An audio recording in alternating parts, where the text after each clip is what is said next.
नमस्कार, जय हिंद। कैसे हैं आप सभी? आप सभी का स्वागत है आपके अपने परिवार में दोस्तों। दोस्तों, आज हम पढ़ने वाले कार्बन एवं उनके यौगिक। दोस्तों, मैं आपसे एक छोटी सी रिक्वेस्ट करना चाह रहा हूँ कि अगर आपको क्लास अच्छी लग रही है तो लाइक, सब्सक्राइब और शेयर करना ना भूलें दोस्तों, क्योंकि बड़ी मेहनत लग जाती है इस क्लास को बनाने में। ठीक है दोस्तों?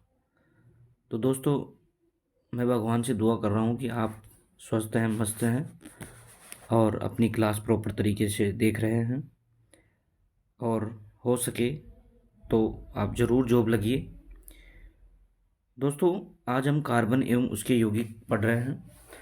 हर चीज़ कार्बन से बनी हुई है। हमारा शरीर में, इसमें भी कार्बन की मात्रा है। ठीक है दोस्तों? तो कार्बन एवं यौगिक उनके यौगिकों के बारे में आज हम पढ़ेंगे।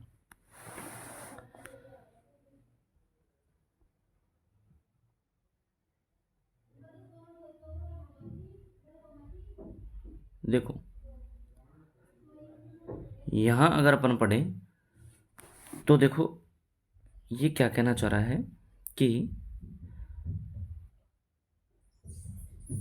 ये तो परीक्षण हो गया ऊपर की का, ठीक है। लेकिन यहाँ से अपन आपको सूचीबद्ध की गई भोजन,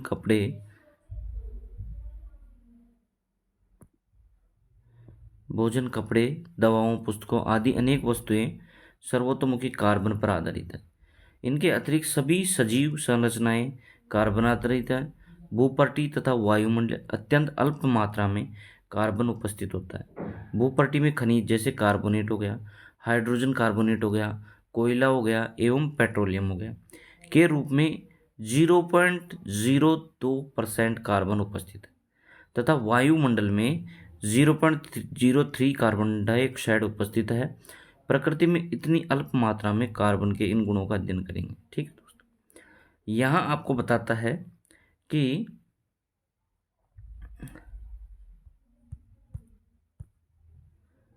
कि कार्बन में आबंध, सहसंयोजी आबंध, ये चीज़ों के बारे में अपन पढ़ेंगे। अब देखो, यहाँ पे बताया गया है, देखो ये पढ़ो।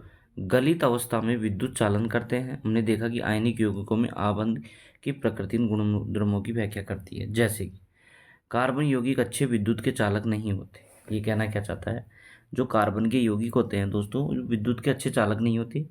उपरोक्त यौगिकों की क्वथनांक एवं गलनांक जो आयनिक यौगिकों के क्वथनांक एवं गलनांक की तुलना में काफी कम होता है। ठीक है? ठीक है दोस्तों? देखो, इन परमाणुओं के बीच प्रबल आकर्षण बल नहीं होता, क्योंकि चूंकि अधिकांशतः यौगिक बहुत विद्युत के कुचालक होते हैं।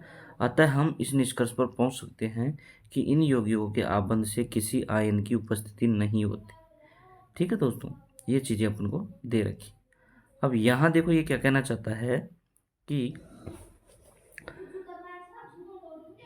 विभिन्न तत्वों की संयोजन क्षमता तथा संयोजकता इलेक्ट्रॉनों की संख्या पर निर्भरता के बारे में अध्ययन किया। हम कार्बन के इलेक्ट्रॉनिक विन्यास के बारे में अध्ययन करेंगे। कार्बन की परमाणु संख्या 6 है। कार्बन के विभिन्न कक्षकों में इलेक्ट्रॉनों का वितरण कैसे होगा? कार्बन में कितने संयोजी इलेक्ट्रॉन होंगे? हम जानते हैं कि बाहरी कोश को पूरा भरने देने अर्थात उत्कृष्ट गैस विन्यास को प्राप्त करने की प्रवृत्ति के आधार पर तत्वों की अभिक्रियाशीलता समझाई जाती है। आयनिक यौगिकों को बनाने वाले तत्व सबसे बाहरी कोश से इलेक्ट्रॉन प्राप्त करके या उनका ह्रास करके प्राप्त करते हैं। कार्बन के सबसे बाहरी कोश में 4 इलेक्ट्रॉन होते हैं। उत्कृष्ट गैस विन्यास को प्राप्त करने के लिए 4 इलेक्ट्रॉनों को प्राप्त करने या खोने की आवश्यकता होती है।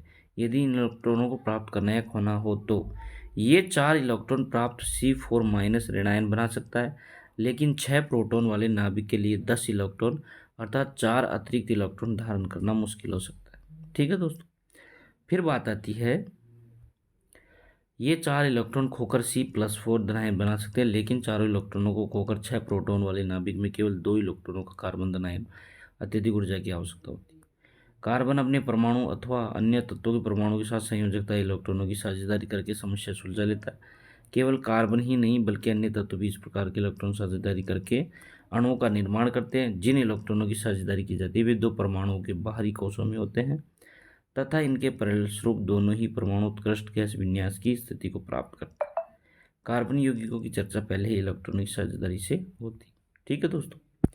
आगे अपन पढ़ेंगे। देखो, यहाँ इसने डायग्राम के साथ में बताया है कि जैसे ये हाइड्रोजन परमाणु है और ये हाइड्रोजन परमाणु है, दोनों मिलकर एक H2 बना रहे हैं, यानी क्या बना रहे हैं दोस्तों, H2 बना रहे हैं। ठीक है, यहाँ देखो ये H2 बना रहे हैं, ये चीज़ें इसी में समझाई गई है।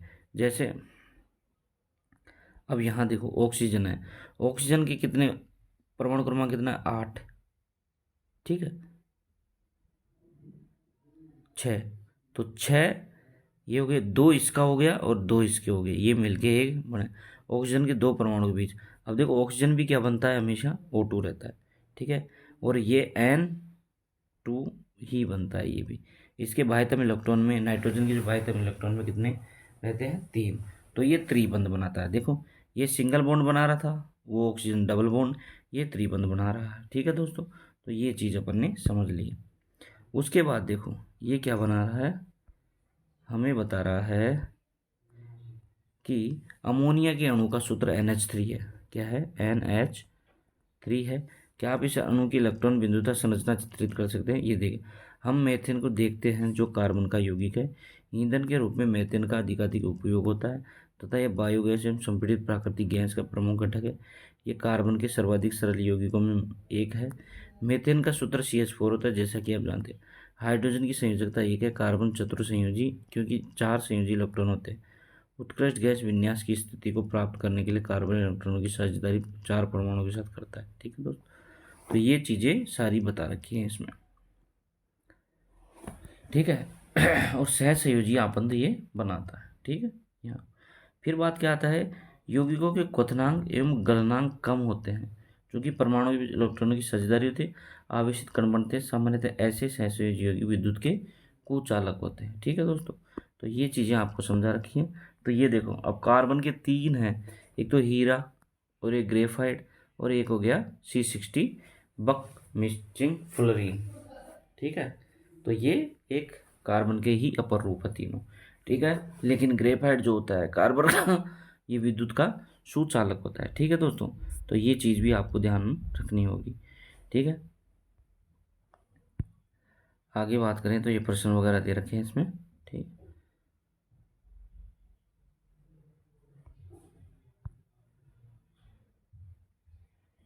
अब देखो दोस्तों, 3 प्रकार की होती है, एक तो संतृप्त कार्बन और एक असंतृप्त कार्बन। संतृप्त क्या होते हैं, असंतृप्त क्या होते हैं, देखो यहाँ देखो, ये देखो मीथेन की संरचना में पहले समझ चुके हैं, कार्बन एवं हाइड्रोजन से बनने वाले अन्य यौगिक एथेन, जिसका सूत्र देखो क्या होता है कि जो संतृप्त कार्बन होते हैं ना, वो उनका सूत्र क्या होता है, CnH2n+2।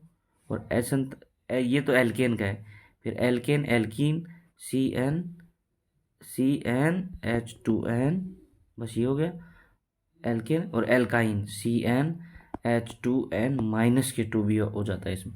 ठीक है, तो ये क्या है, ये तो एक संतृप्त है, ये दोनों क्या है, असंतृप्त है। ठीक है दोस्तों, तो ये चीज़ भी आपको ध्यान में रखनी होगी। फिर इसके बाद ये हाइड्रोजन की बता दी इसने कि ये बंध कैसे बनते हैं। देखो सी कार्बन कार्बन में ये हो गया, कार्बन चतुर्संयोजी होता है, तो कार्बन चतुर्संयोजी होगा तो उसके साथ 4 अणु जुड़ेंगे। ठीक है, 4 अणु जुड़ेंगे। ठीक है, प्रोपेन की संरचना चित्रित करते आणविक सूत्र C3H8 हो गया। ठीक है दोस्तों, ये सारी चीज़ें आपको देखनी होगी। ये देखो, फिर उसके बाद ये अपन को बता दिया इसने कि देखो श्रृंखलाएं, शाखाएं एवं बलय। ठीक है, यहाँ देखो 1, 2 तथा 3 कार्बन परमाणु वाले यौगिक मेथेन, एथेन, प्रोपोन की चर्चा। कार्बन परमाणु की श्रृंखला के 10 कार्बन परमाणु हो सकते हैं, इनमें 6 के नाम से ये हो गया। देखो मेथेन हो गया, CH4 हो गया। ठीक है, ये हो गया। फिर एथेन हो गया, C2H6 हो गया। ठीक है, प्रोपेन, ब्यूटेन, पेंटेन, हेक्सेन। तो ये बता रखा है इन्होंने कि मेथेन का सूत्र ये होता है, एथेन का सूत्र ये होता है, प्रोपेन का सूत्र ये होता है, ब्यूटेन का सूत्र ये होता है, पेंटेन का सूत्र ये होता है, हेक्सेन का। यानी ये क्या है, संतृप्त है। ये क्या है दोस्तों, संतृप्त है। ठीक है, ये संतृप्त है। उसके बाद की अगर अपन बात करें, देखो ये दे रखा है इन्होंने, एक एक चीज को समझा रखा है प्रॉपर तरीके से। तो देखो यहाँ देखो, आप यहाँ देखोगे शेष संयोजकता के स्थान पर हाइड्रोजन। अब देखो यहाँ इसने क्या देखा, दोनों संरचनाओं में एक ही सूत्र C4H10 समान आणविक सूत्र लेकिन यौगिक भिन्न भिन्न है। तो ये कार्बन श्रृंखला कुछ यौगिकों में परमाणु वलय में अव्यवस्थित होते हैं, जैसे साइक्लोहेक्सेन का सूत्र C6H12 हो गया। ठीक है, ये हो गया। और इसके बाद देखो ये सूत्रों के बारे में बेंजीन की संरचना बता रखी है। देखो ये बेंजीन की संरचना, बेंजीन क्या C6H12 होता है। ठीक है, हाइड्रोजन कार्बन जुड़े होते हैं। C6H6 एल्केन, हाइड्रोकार्बन एल्केन हो गया। ठीक है, C6H6 होती है कौन, बेंजीन। ठीक है, बेंजीन ये होती है। इसके बाद की अगर अपन बात करें तो ये देखो